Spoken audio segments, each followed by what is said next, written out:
Hey everyone, so I've got another MTG Arena video for you here today, and I am going to showcase a deck that I am very proud of and I just think is very fun, and it uses one of my favorite cards in all of Magic as its centerpiece. So this deck is called Temur Terror. It's obviously in the Temur colors here, but it's called Temur Terror because of Terror of the Peaks. Terror of the Peaks is definitely not a creature that is used in a lot of decks. You see him used in a lot of decks that have Smuggler Surprise, and I obviously have Smuggler Surprise in this deck. I'll get to that in a minute. But the typical combo is dropping using Smuggler Surprise to drop both Terror of the Peaks and then Calamity in Galloping Inferno at the same time, because then when you saddle Calamity makes copies of Terror, and then you just hit your opponent directly and just hit them for tons of damage in one single turn. And I actually do have a deck that does that. I have a Gruul deck that does exactly that. I've used that deck for a while. I've used that deck since before even like Tarkir Dragonstorm, because it mostly uses cards from Outlaws of Thunder Junction. That's why Terror of the Peaks is back in Standard right now, because he was part of Outlaws of Thunder Junction. But I am using the M21 version because I think this art is fantastic. Look at this art. Like, this is one of the best dragon arts that I think has ever been printed in Magic. It is so good. He's just so big. And I kind of like the color palette a lot. You know, he kind of like blends in with the mist and clouds around him, and then also the rocks, like as if he's kind of part of the mountain. And he's just so freaking huge. Like, look at his wings, look at his body, right? The art is a big reason why this card is one of my favorite creatures of all time. In addition to, I just think the ability is really interesting, you know, let alone the fact that you have this insane trigger where whenever another creature you control enters, Terror does damage to any target equal to that creature's power, which is just nuts, right? But on top of that, you know, you have to pay 3 life to be able to target him. It's part of, you know, so if you're going to remove him, you're going to lose some life. So I've just always loved this creature since it was released in the M21 core set. And back then I had a deck that used Terror. It was a kind of like weird Boros deck, but I splashed another color in there. I feel like I might have splashed in black, so it might have been like a slight Mardu build. I don't really remember all the details, but I had, you know, just some bigger creatures like Terror. I think I had Baneslayer Angel in there because Baneslayer Angel was also part of that core set. And I don't really remember all the details for that deck, but it did pretty well. It did get me to Mythic that season, so that was pretty interesting. But basically, ever since Terror got released in the 2021 core set, he's just been like one of my all-time favorite creatures in Magic. So I really have been trying to build a deck that uses him as the centerpiece. I've been trying to do this for a while. I think you can kind of see what's going to happen here just based on the cards that are being shown. Basically, you're going to try to have Terror on the field and then just ping your opponent for tons of damage, right? That's essentially what you're doing here. And it's got the means to do that. So for one thing, you know, you got a Renie in this deck, which makes sense if you're playing a Temur deck and you're kind of ramping up some mana and stuff like that, because a Renie does tons of damage just by itself, because it does X damage divided as you choose amongst any targets, right? Equal to the number of lands you control. But then with Terror on the field, it does 10 damage to any target. So you can just do 10 damage directly to your opponent. And it's got protection from white and protection from black. So that's like the primary removal stuff, right? Is black and white. So Renie's a really strong dragon. It's just really expensive with the 8 mana, but I'm going to get back to the mana cost stuff in a second. Got a couple of usual suspects here that you would expect. I got Meringue River Regent in here, just pretty much the best blue dragon. I got a Gorgger Island Dragon to kind of help with some aggressive decks with the Skimming Strike, although I typically do end up sideboarding this card out. Then I've got Esper Origins, pretty common green card, one of the best green cards that's available in Final Fantasy. The Scrap Gorger is here. I do feel like Scrap Gorger is a better option in this kind of deck than Llanowar Elves because you can tap it for any color of mana. And in addition to that, you know, it's got built-in graveyard hate, because when you tap it, it exiles a target from a graveyard. So there's so many decks right now that are using the graveyard. This has built-in graveyard hate, and it also helps your deck because it lets you get the mana that you need. So I do feel like the Scrap Gorger is the better option here than Llanowar Elves. and it's also a better blocker, right? An 0/3 creature is a pretty decent blocker. This deck doesn't really need to go fast because it does build very progressively over time. I'll kind of get into how that happens now. So obviously Overlord of the Hauntwoods is in here to help you ramp, but it kind of serves another purpose. You know, obviously the Everywhere land also helps you with the colors and stuff like that, but there's kind of another purpose with here. So you kind of notice these 3 cards here in the 3 mana slot. We got Temur Battlecrier, we got Outcaster Trailblazer, and we got Garruk's Uprising. Do you see a theme here? Do you see what the theme is here with these 3 cards? So all of their texts, all of their Oracle texts have to deal with creatures with power 4 or greater. That's the key thing here, right? The key thing with this deck, the centerpiece, the anchoring to allow to kind of get to where you need to do the big play with Terror of the Peaks and stuff is creatures with power 4 or greater. Temur Battlecrier, Trailblazer, Garruk's Uprising, you know, both of these have power 4 or greater in and of themselves. And every single creature, except for Scrap Gorger, even the Esper Origins, when it gets flipped, right, and comes back on the field after you flash it back, all of these creatures have power 4 or greater. So they all synergize very well. I get to cast spells for cheap with Temur Battlecrier. I get to draw cards with Trailblazer, and I get to draw more cards with Garruk's Uprising, and Garruk's Uprising also gives my creatures trample. So there's a real synergy here with the power 4 or greater. That's why I'm using these cards instead of like a Summon Fenrir. Summon Fenrir is really good for ramping, but Fenrir only has a power of 3. So the reason why I don't have the World Wagon in here. Now you notice there's no World Wagon, which seems insane in a deck where you need to ramp, right? But the thing is, World Wagon doesn't trigger Terror. So if you drop a World Wagon, that's great, but it doesn't trigger Terror. And the World Wagon also doesn't trigger the power 4 or greater with either of the Garruk's Uprising or the Trailblazer. That's why I don't have the World Wagon. Even though it would help me ramp a lot, it doesn't trigger the power 4 or greater draw effects, and then it doesn't trigger Terror's ping effect. So there needs to be there's a real synergy here with the power 4 or greater, in addition to synergizing with Terror's ability, right? There's also, you know, a Spectral Denial, which is also creatures power 4 or greater, right? So the Spectral Denial is actually huge in this deck, because not only is it cheaper to cast, you know, every creature with power 4 or greater, it costs 1 less to cast this, so it pays for 1x, but that works in tandem with Temur Battlecrier. So if I have just Temur Battlecrier on the field, that's already 2x with just this one creature, because I get to pay 1 less because of Temur Battlecrier, but then I also get to pay 1 less off of Spectral Denial because Temur Battlecrier has a power 4 or greater, right? It's crazy. There's real synergy here with the power 4 or greater. It's awesome. Needless to say, Smuggler Surprise is kind of like, you know, the thing that works with Terror, because you can put 2 things on the field at instant speed, right? And then Terror can trigger at instant speed if he's on the field with the next thing. And then you can also do this protection spell with creatures power 4 or greater get hexproof. That it's yet another synergy with power 4 or greater, right? Almost all the creatures are power 4 or greater, so they all get hexproof and indestructible.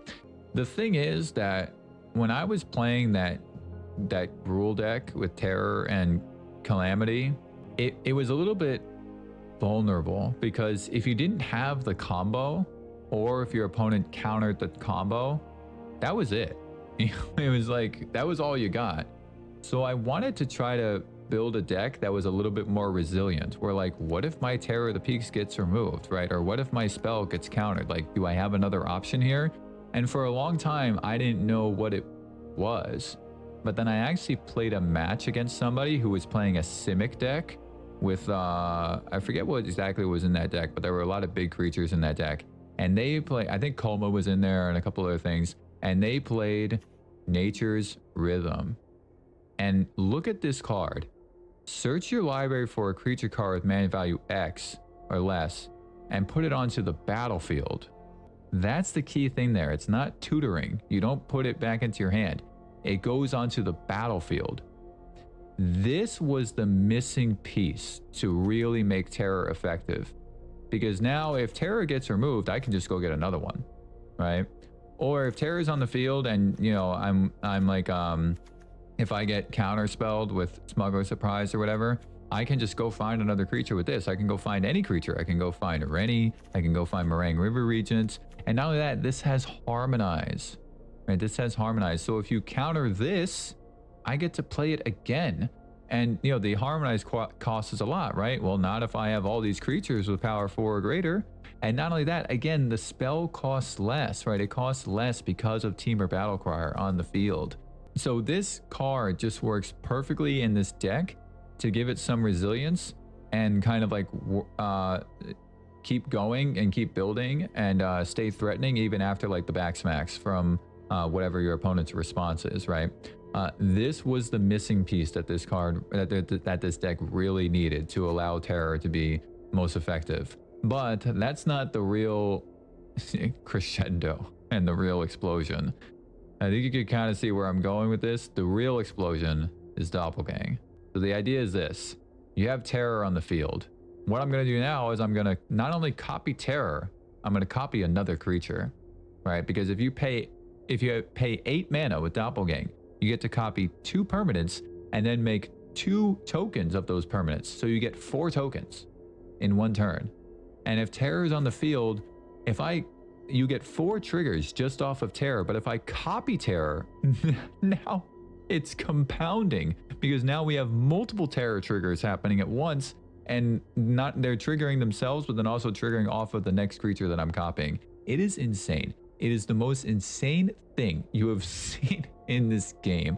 And not only that, you know, paying 8 mana is a lot. But again, not if I have Temur Battlecrier on the field, right? It's very easy. And not only that, you know, with the ramping and stuff, you know, being able to draw cards off of both of these, being able to have access to 2 green mana when I have Esper Origins on the field during the second turn when it's on, ramping with the Overlord. This is actually a very reliable cast for 8 mana, one way or another, either through having creatures on the field or through just having the mana and then just going in for a big explosive turn.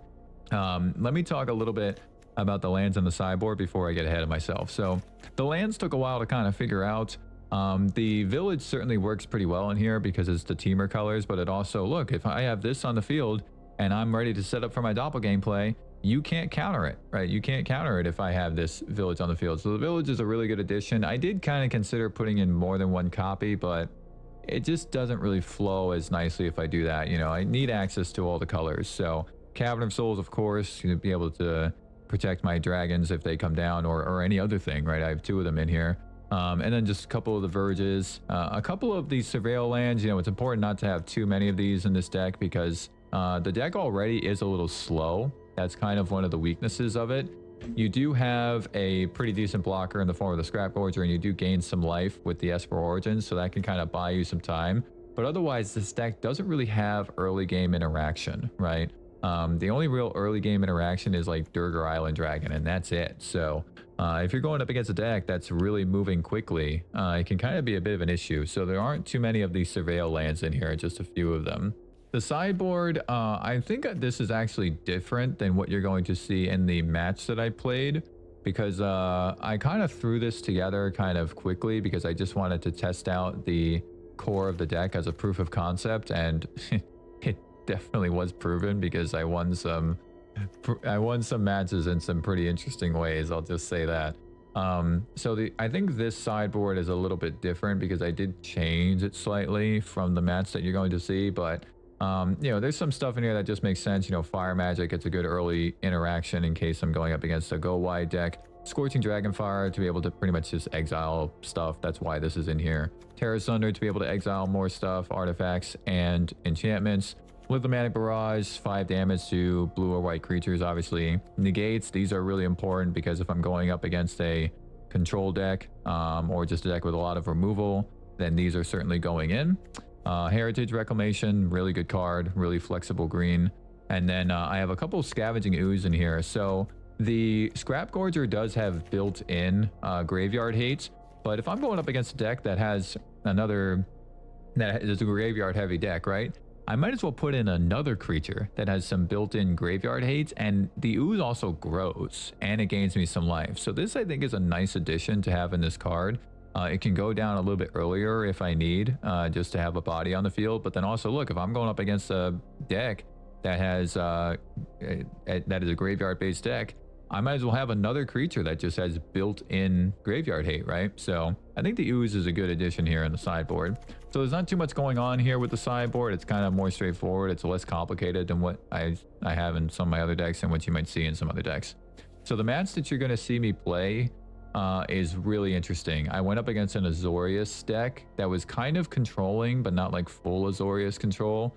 And you're just going to see some really big, interesting plays. And I think it really showcases the full breadth of this deck. Once again, I didn't comment as I was playing because I've tried doing that a few times and it's just not, it really is kind of distracting me and it's affecting my play. I'm making like more mistakes and losing more matches whenever I try to do a live commentary. Hopefully I kind of get better with it as time goes on, but instead this is going to be a post gameplay commentary like I did with my Sultai deck, right? So you're going to see the match playing out and then I'm just going to do a voiceover commentary of all my decisions and everything that's going on. So hope you enjoy the match. All right, so game number 1, the opponent gets to go first. Here is my opening hand, which looks pretty good. Got plenty of access to lands. Got my Scrap Gorger, Trailblazer, Gorgger Uprising. And I surveil a Spectral Denial, which I certainly want. You know, I have the blue source to be able to cast it at some point, and it's definitely a key card in this deck. I would have preferred to have gotten an untapped land, like that Demolition Field, which happens to come turn after, but just because it does slow me down a little bit to keep playing these tap lands, but it's not so bad. Another Spectral Denial, certainly don't need that, but you can see that I'm up against Azorius control here, most likely. And starting with the Scrapped Gorger, you know, I pretty much knew they would not counter that. So at least I get something on the field here. And the next turn, I'm definitely thinking of plotting the Trailblazer and then playing Gorgger Uprising.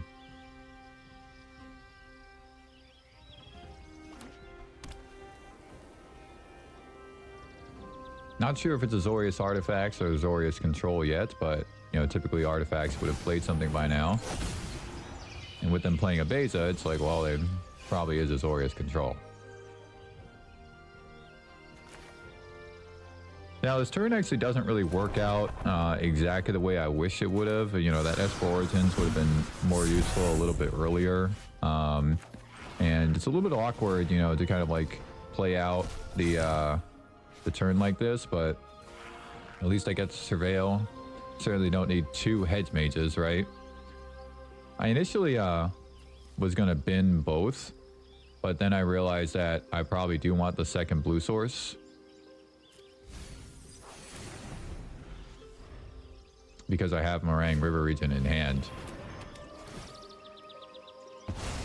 Glass Casket, definitely not a card that I'm used to seeing here, but play Fire Bricks. And I was a little surprised to see like this many artifacts, you know, in what seemed to be a control deck with Beza. Gonna play out my Trailblazer. My opponent's completely tapped out, so I don't have to worry about any counter spells here. Play out the Trailblazer. Play out Esper Origins. And this was interesting. You know, I got a Smuggler Surprise coming up. I could certainly see myself having a big turn with that. Having Meringue River Region and Terror the Peaks in my hand. So I'm certainly going to put the Smuggler Surprise underneath the Trailblazer.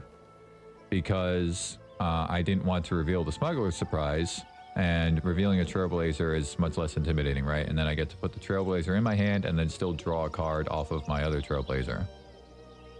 Now, I was initially going to bin this Cavern of Souls, but then I was like, well, if I'm going up against a control deck, I'm probably going to need that Cavern of Souls, right, to work against any counter spells. My opponent attacks here, which I was a little surprised about.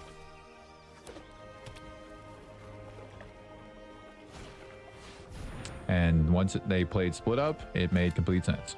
So...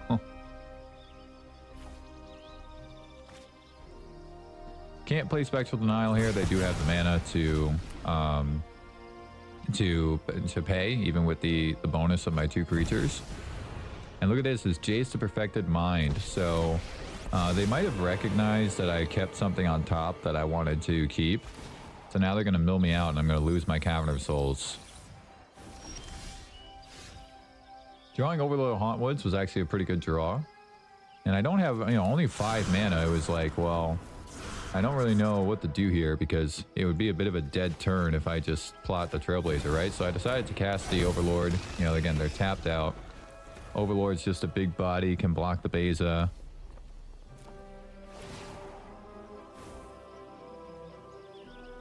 And really what I'm doing here, you know, I'm trying to set up for a Smuggler Surprise play. I think it's pretty clear based on my hand. Next turn I can plot the Trailblazer and play Garruk's Uprising. I wasn't too worried about a counterspell here. If they counter my Garruk's Uprising, so be it. Interesting that I didn't draw a card off of the Garruk's Uprising because my Overlord got minused by Jace, right? So it didn't have a power of 4 or greater at the time.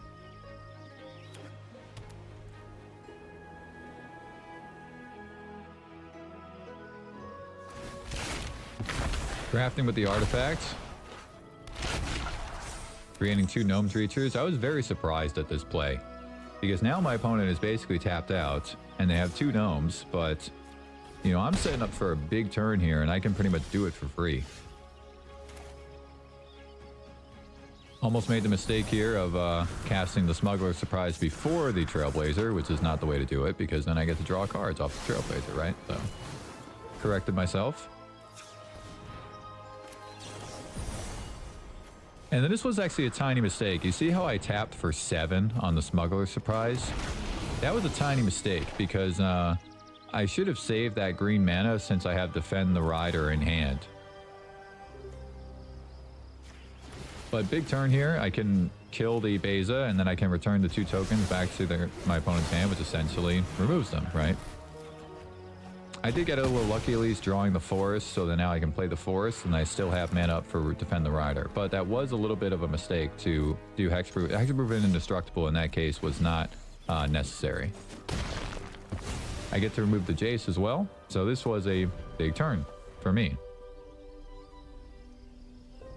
Now holding up Defend the Rider against a Sweeper, but unfortunately it does not work against that, right? It does not work against Sunfall because Sunfall just exiles, so... I wasn't too that disappointed though because I have such a big hand with lots of really good resources and my opponent only has 4 cards. So I wasn't really feeling too bad about it. You know, I can just rebuild and the Sunfall's out of the way. So if my opponent has like a Day of Judgment or something instead, Defend the Rider will work against that. Drawing a land here was actually good. Can play out the Overlord, draw another card potentially.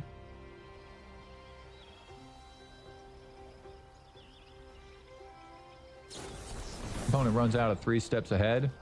And I did counter this with the Spectral Denial, but I actually made a little mistake. So you see how I'm paying 3? I can pay 3 because of the Temur Battlecryer, but that was actually a mistake because I could have only just paid effectively 2, or 1 even, because my opponent had no mana at all. And then I still would have had mana for Esper Origins. And actually, if I had paid only 1, then I would have had mana for Defend the Rider as well. So that was actually a tiny mistake on my end. I kind of overdid it with the tapping. There was no reason to tap for 3 there. I could have just saved a little bit on my mana and done some more stuff. But now I'm setting up for a big turn, right? I don't have a counter spell. I used my Spectral Denial already, but I'm going to at least try to do my big play here. 4 cards in hand. They just used a counter spell, and I felt like it was unlikely that they would have another counter spell in hand, but they could. Starting with the Nature's Rhythm, because if they counter this, then I can harmonize it. And it's pretty obvious what I'm going to go searching for here, right? If I'm saying X equals 5, I'm going to go get that guy right there. So here he comes. Draw a card. And now I'm thinking like, well, I could try to do the Doppelgang, right? I'm just checking my mana. All right, I have 3 mana from the creatures, and then I have 5 mana on lands. So, or actually 6 mana on lands. So I can certainly tap X for 2, and now I can just make 4 tokens on the field, and Terror is going to trigger a whole bunch of times when that happens. So I'm going to copy Terror and copy Overlord. And my opponent's going to respond. and they're responding with a get lost, but I have Defend the Rider, so it was good that I saved that 1 mana up, and I get to protect Terror, and now all I'm worried about is a counterspell. And they did not have it, so there we go. And watch this. Watch all these tricks. This is absolutely insane. It is absolutely nuts how many triggers come out the stack here. Look at this. Look at how many times Terror is pegging my opponent. This is nuts. It's like 8 pings or something like that. So yeah, easy scoop there from my opponent. So game 1 went pretty well. You know, I played pretty good there. I just made that one tiny little mistake with tapping the mana on the Spectral Denial. Certainly putting in the gates. No need to have a Gorgger Island Dragon here. My opponent's not really going to be attacking me very much. And I also felt like it wasn't really that useful to have a Renie because my opponent didn't give evidence that they would have a really big board or anything, and it's a little slow. So being on the draw, you know, playing the big slow creature didn't really make much sense. So just put in a couple negates and take out the useless dragon, the Gorgger Island Dragon in this case, and take out the big dragon. So this opening hand is a little weird, but it does work. You know, Hedge Made, Surveil lands, and then I can Surveil again with the Esper Origins. I have a Spectral Denial, my Defend the Rider, an Overlord. Pretty good hand. Really happy to see a land there, actually, though. I'm just going to run out that Verge, and I'm going to Esper Origins here.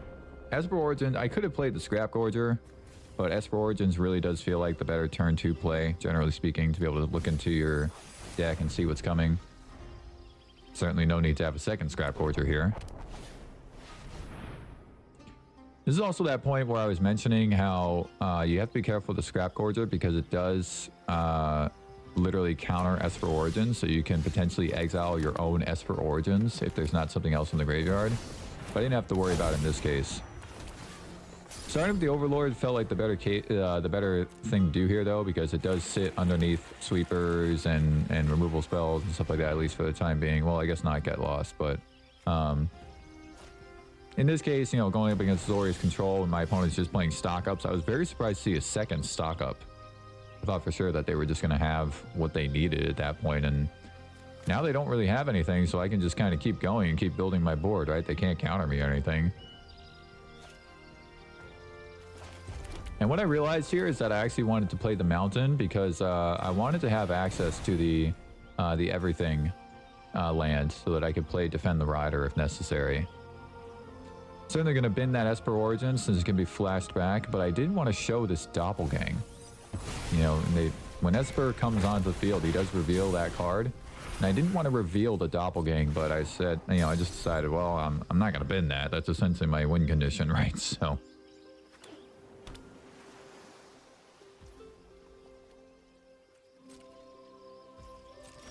not much of a turn there from my opponent again, but they're certainly holding something. Felt good to just start with Scrap Gorger here, get some more mana. And decided to run out this Esper Origins. Again, just trying to apply enough pressure so that it seemed like my opponent would have to respond. They respond with a No More Lies, which is not really such a big deal. Just wanted to apply enough pressure to kind of make my opponent respond, but not overcommit too many of my resources here. Swing with my other Esper and then pass the turn and leave up Defend the Rider. I didn't feel like I would need to Defend the Rider, though. This was a really smart play for my opponent. They get rid of my my Everywhere land, and I have to go get a forest. So now it's pretty obvious what I'm holding in my hand, that I'm holding Defend the Rider. So now they pretty much know that I'm doing that.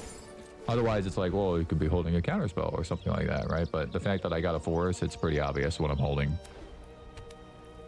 So yeah, that was a really smart play from my opponent. Still nothing coming down, though, which is good for me. You know, I get to attack here again. But I did make a tiny mistake because you notice how I didn't tap the Scrap Gorger like earlier. So I could have tapped the Scrap Gorger at the end of my opponent's turn, and then it would have another counter on it, another oil counter. And once it gets to 3 oil counters, you know, it actually has 3 power. So it actually becomes a 3/3 creature. So right now, you know, it's hitting for 2, but once it gets to 3 oil counters, then it can hit for 3. And only hits for 2 because of the ability from Esper. So that was actually a tiny mistake there that I didn't tap the Scrap Gorger at the end of my opponent's last turn. Countering my Overlord here, I don't really mind that. I did still want to leave some mana available, just in case I needed it. My opponent's deducing. And now I have an Overlord on the field, which is still good pressure, right? The Overlord by itself is a big body. Pay Fire Breaks to have my opponent gain some life, get a Plains. And that's pretty much it. So, still, you know, looking pretty decent here for me. Attacking with the Overlord. And I could play out the Temur Battlecryer, but again, I'm just thinking like, you know what? I'm already applying enough pressure here. My opponent has to respond to this. You know, they can't just leave this Overlord on the field. So it didn't feel necessary to pay the Temur put the Temur Battlecryer on the field right now.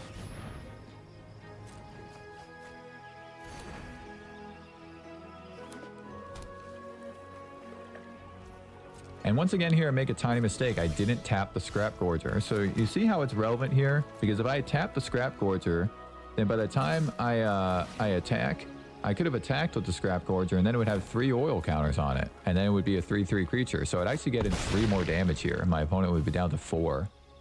So it really was a tiny little mistake there that I didn't tap the Scrap Gorger at the end of my opponent's, you know, those past 2 turns. You know, it's not necessarily like the worst thing, but you know, the fact that I didn't get in that 3 damage could be relevant. Seemed pretty good to play defend the Rider here, keep up the Overlord.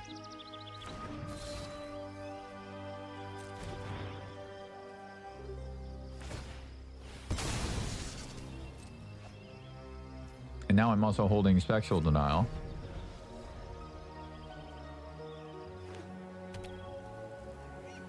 And once again, you know, I just realized now that I can tap my Scrap Gorger here to grab something from the graveyard.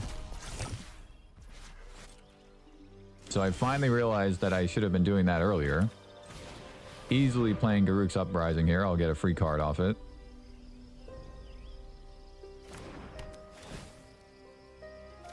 And my creatures get trample, so it goes right through the Fountain Port token if my opponent decides to do that. And I made another little mistake here. I didn't attack with the Scrap Gorger. So that was also a mistake because if I had attacked with the Scrap Gorger, I would have taken something else from the graveyard and then it would have been a 3/3. I would have had lethal damage. So just a couple small mistakes here with the Scrap Gorger.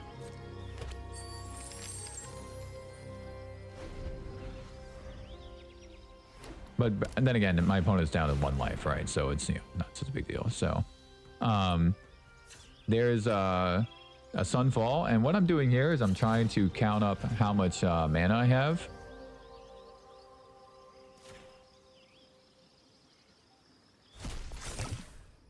So now I'm counting, right? 1, 2, 3, 4, 5, 6, 7, right?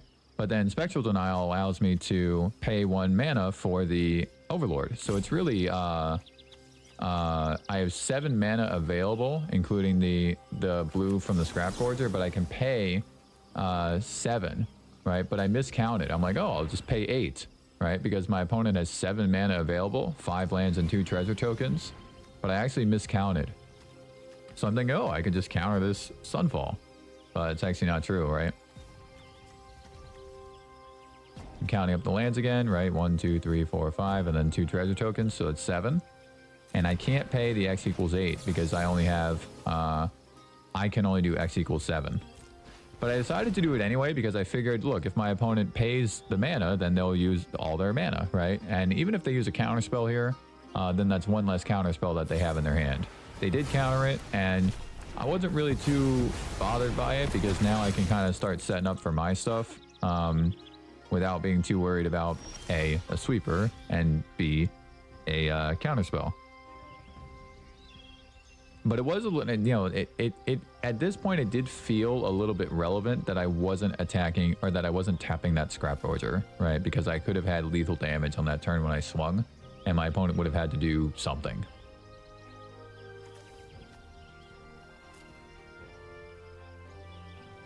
So now I'm just kind of thinking what to do. I'm checking my mana, checking my graveyard to think how many counter spells have they used, right? How many sweepers have they used? But it seems like, you know, just a good time to just run out the Trailblazer, draw a card.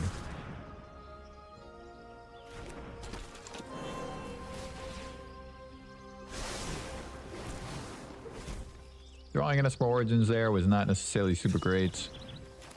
But I could play the Temur Battlecrier and potentially draw 2 more cards.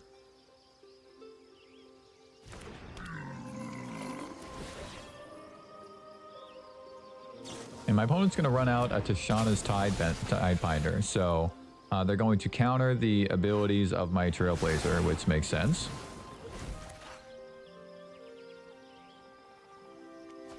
I drew a Heads Mage there, which was not great. What I'm actually checking, though, is the mana, because my opponent only has 2 treasure tokens left, and they did already use a Normalize, so I'm kind of thinking, they might not have another Normalize, right? So I am checking the mana and considering, well, can I actually win on this turn, right? Because I only need to do 1 damage, so like any creature would do it if I have Terror on the field. So I'm checking the mana, but it doesn't really feel like it's that feasible this turn. Decide to play a Hedge Mage, and there's a Temur Battlecry on top. Pretty relevant. I did consider putting this in the graveyard, but I felt like it would be relevant. But now I can run out Esper Origins for only 1 mana. And look at who's underneath. So now I'm like, all right, I definitely am going to put the Temur Battlecry in my hand by recasting Esper Origins. And then if Terror gets on the field, I can just win by casting the Temur Battlecry, right? So that's what I'm kind of planning to do here. Reveal that I have Temur Battlecry, and then I draw Terror off of the trigger from Garruk's Uprising. I also just have this big board presence now at this point, and my opponent has to respond to this. Drawing cards and gaining some life.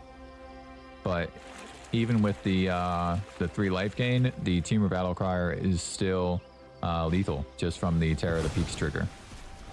Deciding to exercise my Esper. Makes sense.